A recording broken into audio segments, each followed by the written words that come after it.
একাডেমিকের ক্ষেত্রে writing task one কি চায়?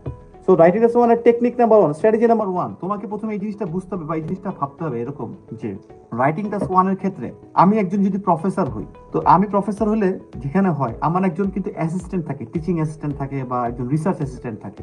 সো এই অ্যাসিস্ট্যান্ট যারা আসবে, যারা আছে, তো আমার এত সময় নাই। তো আমাদের ধরো একটা কাজ চলতেছে, যে কোনো একটা স্ট্যাটিক্যাল ডাটা বা একটা কিছু মানে কোয়ান্টিটিভ ডাটা নিয়ে আমরা কাজ করতেছি। ধরো আমরা একটা জায়গায় জনসংখ্যার উপরে কাজ করতেছি, যে এত সাল এত বাড়ছে, এখন আমার না এত সময় নাই। তো আমি আমার স্টুডেন্ট বা আমার যে রিসার্চ অ্যাসিস্ট্যান্ট আছে তাকে আমি বলবো কি, ফর এক্সাম্পল এই ফানো না, তুমি আমাকে জাস্ট ওই কি জিনিস বলছে জিস্ট জিনিসটা আমাকে একটু দাও তো। That is writing task one. এটা কিন্তু 100% অ্যাকুরেট হতে হবে ব্যাপারটা এরকম না, 40% যদি একটু উপরে আছে, 30% নিচে আছে, তার মানে হচ্ছে ফার্স্ট কাজ যেটা, সেটাতে আমাদেরকে কি, এইটাতে বেসিকলি চোখে পড়ে, এইটাই কিন্তু লিখে রাখো, স্ট্র্যাটেজি নাম্বার ওয়ান, চোখে পড়ে এই পয়েন্টস গুলো কোনগুলো আছে, যেটা চোখে পড়ে, যেটা দেখলে মনে হয় যে এখানে একটা চোখে পড়ার মতো একটা চেঞ্জ হয়েছে, যেমন নোটিসেবল চেঞ্জ বলি আমরা ইংলিশে এটাকে। ফার্স্ট স্ট্র্যাটেজি হচ্ছে আইডেন্টিফাই দ্য নোটিসেবল চেঞ্জেস।